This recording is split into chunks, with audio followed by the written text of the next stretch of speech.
In Ailey, the body in motion serves as a canvas. Arms twisting, heads swaying, torsos rolling and feet tapping the floors conjure wells of emotion, pain, lust, sadness and joy.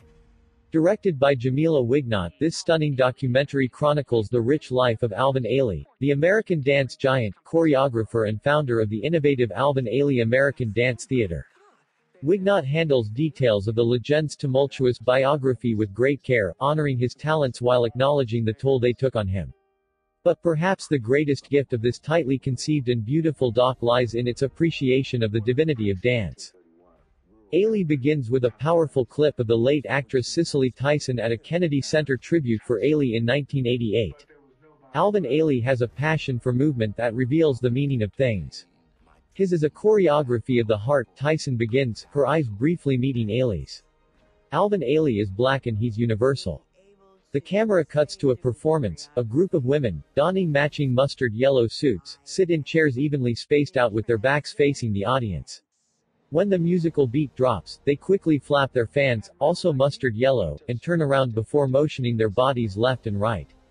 The camera pans to Ailey, sitting on the balcony, a stoic look on his face. Solemnly watching the dancers, in that moment he resembles a king holding court. Wignot's documentary explores the legacy of Ailey's kingdom through two main threads. The first takes place sometime in 2018, as a group of dancers rehearse under the watchful gaze of Robert Battle, the artistic director of Alvin Ailey, and the choreographer Rennie Harris. They are preparing a piece on Ailey's life, Lazarus, tied to the 60th anniversary of the company. The significance of the assignment, the weight of representing such a prodigious legacy, hangs in the air. The history of Ailey is off the scale, Harris says.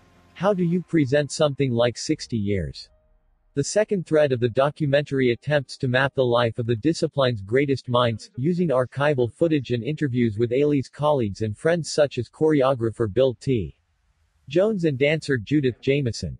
The objective here is to separate the man from the legend, and to get one step closer to understanding his genius.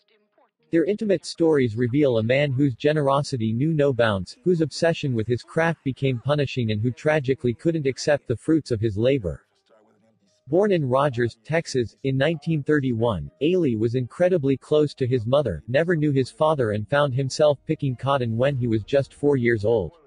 The language Ailey uses to describe his early years is as poetic as his choreography. I remember being glued to my mother's hip, sloshing through the terrain, branches slashing against a child's body, he says in one clip. I remember the sunsets. I remember people moving in the twilight.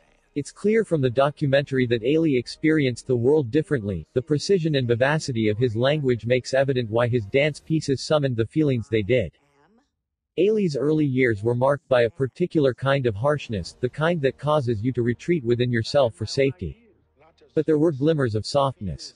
In one clip, Ailey recalls his relationship with his friend Chauncey, who saved him from drowning. He remembers Chauncey grabbing him and laying down on top of him. We used to sort of rub up against each other and all that, he remembers. The implications of this statement are never addressed, but the intimacy Ailey felt at that moment, and his struggle to find it again later in life, becomes one of the film's primary thematic concerns. Wignot animates the chronological telling of Ailey's story with videos of dance pieces that reflect different periods of his life. The choice adds a unique energy to the doc and reaffirms Ailey's role as a translator. From an early age, he possessed an acute awareness of and fascination with bodies in motion. He understood dance as a tool for expression, a vehicle for building community and a way to embody unfettered freedom. To close out the choreographer's story about a dance hall he frequented in his youth, where he first experienced dance informally, Wignot inserts a clip of Blue Suite, 1958.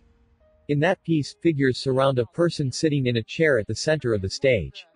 He forcefully pushes the other performers away from him before leading them in a slow-motion dance. The piece considers the simultaneity of pain and pleasure in the lives of Black Americans. When he was 12, Ailey and his mother moved to Los Angeles, where he gradually discovered a love for theater and formal dance. His passion began with the black dancer and choreographer Katherine Dunham and further blossomed when he began taking modern dance classes at Lester Horton's company. He studied under Horton for several years before founding his own company in 1958. Wignot outlines the success of Ailey's company and paints a delicate portrait of the artist's life. Toward the end of Ailey, a darker thematic element emerges. The choreographer's ascent and growing celebrity became the primary driver of the deep isolation and sense of loneliness he felt. The filmmaker does not shy away from this melancholic arc, and it makes the doc all the richer. One walks away admiring not just the film's subject, but its director, too.